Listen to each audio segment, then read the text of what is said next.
په قرآن کریم کې یو آیت د عجیبه تفسیر او عجیبه معنا لري. په یو آیت کې الله تعالی فرمایي یا ایها الذین آمنوا استجیبوا لله وللرسول اذا دعاکم لما یحییکم. دلته د یحییکم کلمه حقیقت کې یو ژوره معنا لري. وایي چې ای مؤمنانو د الله تعالی او د هغه د پیغمبر صلی الله علیه وسلم غوښتنو ته ځواب وایي تر څو تاسې ته ژوند درکړل شي یا تاسې ژوندي کړل شي. یعنې دې آیت نه دا ښکاري چې هغه څوک چې د الله تعالی په اوامرو او یا د هغه غوښتنو ته مثبت ځواب نه وایي په حقیقت کې دوی ژوندي نه دي. که څه هم ژوندي دي خو الله تعالی پر وړاندې دوی مړه دي. همدارنګه په یو بل مبارک آیت کې الله تعالی فرمایي ومن اعرض عن ذکري فإن له معیشة ضنکا ونحشره یوم القیامة اعمى. هغوی چې د الله تعالی له ذکر یا د الله تعالی له عبادت نه مخ اړوي د دوی لپاره به یو تنګ ژوند دی چې دوی به په قیامت کې هم ړانده حشر کیږي. یعنې دې نه ښکاري چې د انسان ژوند یا د زړه راحت سکون او هر څه د الله تعالی په اوامرو د الله تعالی په لاره باندې د الله تعالی په شریعت باندې د استقامت او درېدو باندې ترلاسه کېدای شي.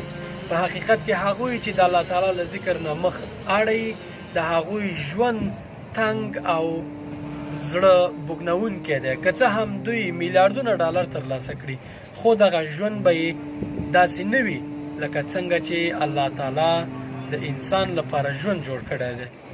موږ انسانان همیشه یو حقیقت باندې سترګې پټوو. هغه حقیقت دا دی چې دغه لمونځ یا دغه سجده کول یا دغه سر له ځمکې لګول یا کته پورته کېدل یا مثلا دغه خیر ښېګڼې کار کول الله تعالی به دې ته څه اړتیا ولري؟ په دومره لوی کائناتو کې په دومره لوی قدرتونو کې په دومره لویو عظمت او د خلقت په پراخوالي کې به او دومره د مخلوق په ډیروالي کې به الله تعالی زموږ دغه وړوکو کارونو ته څه اړتیا ولري؟ حقیقت دا دی چې دغه کارونه یو نظام جوړ شوی دی او دغه نظام په حقیقت کې د انسان په ګټه دی.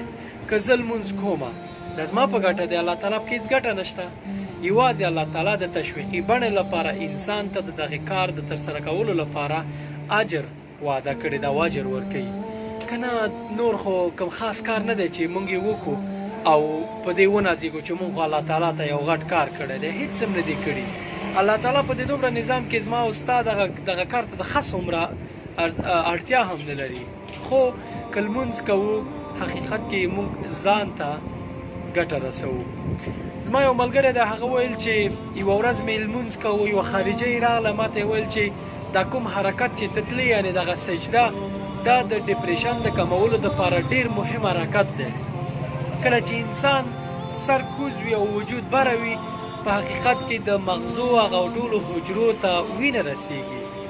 دا خو د همدې دپاره الله تعالی دغه امر لازمي کړی دی چې انسان خدای مه کړه دغه ژوند دغه منفي چارجونه انسان لیونی نه کړي.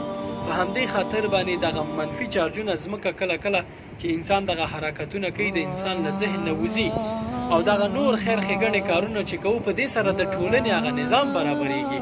که زه ځانځاني حساب باندې مخ ته لاړ شم خو سبا زه له مشکل سره مخ کېږم چې هېڅوک ما سره بیا مرسته نه کوي.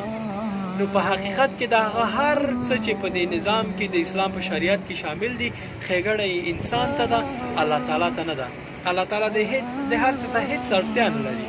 یوازې اړتیا چې ورته لرو هغه موږ یو.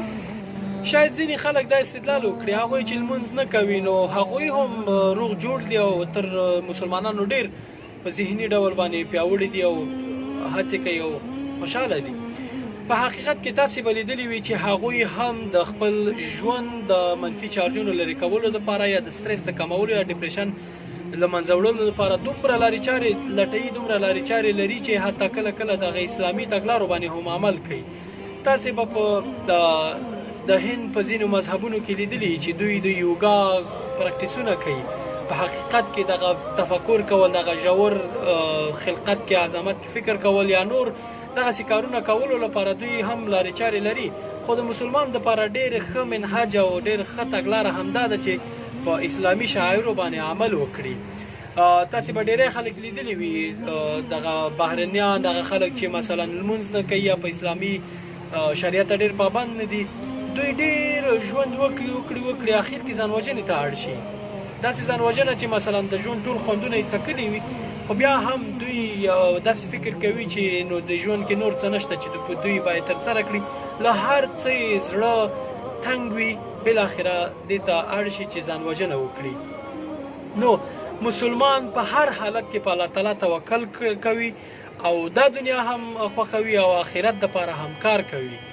نو په حقیقت کې اسلامي نظام یو بشپړ منهج یا تګلاره ده چې هر انسان پرې عمل وکړي، دی به له هیڅ ډول روحي، بدني، مالی، فکري او هیڅ بلې ستونزې سره مخ نشي. دا د الله تعالی له طرفه د انسان لپاره د ژوند کولو یو مکمل نظام دی. السلام علیکم ورحمت الله